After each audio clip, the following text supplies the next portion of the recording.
સામાન બદલી કાઢ્યો, એનું રિઝલ્ટ શરૂ થઈ ગયું. પછી ઓકે, પછી ન્યુટ્રિશનમાં ન્યુટ્રીચાર્જ વુમન, પછી પ્રોટીન લીધેલું, પ્રોટીન પીવો છો. અચ્છા, ગામા ગામા લીધી.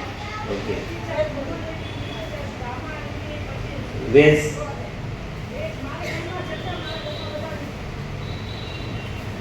નહીં, હું તમને એટલે પૂછું કે લોકોને ખ્યાલ આવે કે આટલી મોટી ભયંકર તકલીફો હોય અને મને પછી મેં રમેશને આ બધામાં બોડી સ્કેન થતા હતા છે, પછી મને બોલાતા હતા સર બોલે છે એટલે બધા લોકોને બધા ફરિયાદ કરતા હતા કે આમ થાય છે એમ, પણ મેં કોઈ મારો બોડી સ્કેન નથી કરાવ્યો. મારા સર મોજૂદ છે, મેં કોઈ નથી કર્યો, પણ એ જે બધાને સજેસ્ટ કરતા હતા કે આ વસ્તુ લો, આ વસ્તુ લો, એના હિસાબે મેં અંદરથી વાંચી ન્યુટ્રીચાર્જની બુક, બધી બુક મેં સર પાસે મંગાવી, પછી હું અંદર વાંચતી જતી હતી કે આનું આ ખાવાથી આ ફાયદો થાય, આ ખાવાથી આ ફાયદો થાય છે.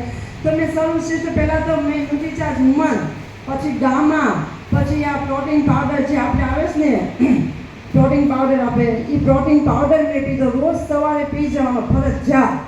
સવારે ન્યુટ્રીચાર્જ પાવડર જે છે આપણે સ્ટ્રોબેરી ફ્લેવરનો એ પી જાઓ રોજ. સ્ટ્રોબેરી પીધું? હા, સ્ટ્રોબેરી રોજ પી જાઓ. અને એક આ ન્યુટ્રીચાર્જ આપણે ગામા, અને આ પછી મેન, આ બધી અમુક મેન, હું પોતે મેન શું કામ પીવું છું કે મારી ઉંમર, શાયદ મારી ઉંમર છે એટલે અહીં કોઈ નહીં હોય. મારી જેટલી ઉંમર છે ને એટલી શાયદ એમાં કોઈની ઉંમર નહીં હોય. એટલી મારી ઉંમર છે એટલી છતાંય હું આટલું કામ કરી શકું. આ ઉંમરે આ માર્ચમાં આવ્યા પછી તમે માનો ને માનો 10 કિલો વજન આજે હું ઉપાડીને ગમે ત્યાં થેલો લઈને હું બધાના ઘરે ઘરે જઈને કહી શકું છું.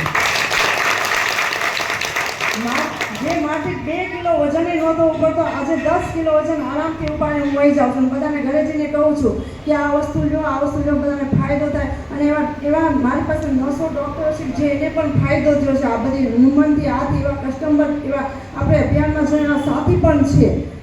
એટલે બધાય ભાઈઓ બહેનો વિનંતી કે આ જે તમને બુક આપવામાં આવે કે બોડી સ્કેન કરવામાં આવે તો ત્યાં ફરજિયાત જાઓ. બોડી સ્કેનના પૈસા નથી લેતા. આજે તમે ડૉક્ટરો પાસે જાઓ ને તો એમને કોઈ પગ નથી મૂકવા દેતા આપણને. પહેલાં આપણે એને ફી દેવી પડે છે, પછી આપણને અંદર આપણને પૂછતા નથી. હવે તો સિસ્ટમ એવી હતી કે બહાર બધું લખી લે, ડૉક્ટર તો ખાલી દવા જ આપે, અંદર બાકી આપણને પૂછતા નથી શું છું એમ નથી પૂછતા ડૉક્ટર.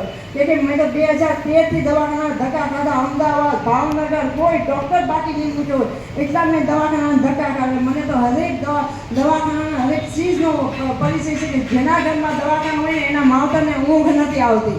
એના માવતરને ઊંઘ નથી આવતી કારણ કે એને દવાખાનું નીંદ દાંત એની પર હશે કે ચાલે સવારે જશું.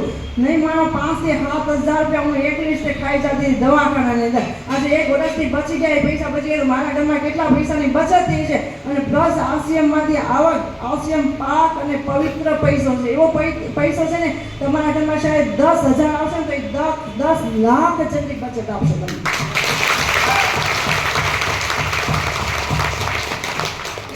પૈસો તમારા ઘરમાં આવી ગયો ને તો તમારા ઘરમાં એમ સમજો કે તમારી તમામ બીમારી, હર વસ્તુ તમારા ઘરમાંથી જે કંઈ સર્જે શ્લોક બોલે છે એટલા સરસ શ્લોક બોલે છે, એમ થાય કે દિલ કહું કે સાંભળ્યા જ કોઈ એમના શ્લોક બહુ સરસ બોલે છે કે આપણને માનવનું આખું જીવન સમજાવે છે કે કેમ જીવવું તમારે, કઈ રીતે જીવવું, તમારા માઇન્ડને ખોલો કે ઉતરવાનું. બહુ સરસ સર બોલે છે. સર માટે એકવાર જોરદાર તાળી.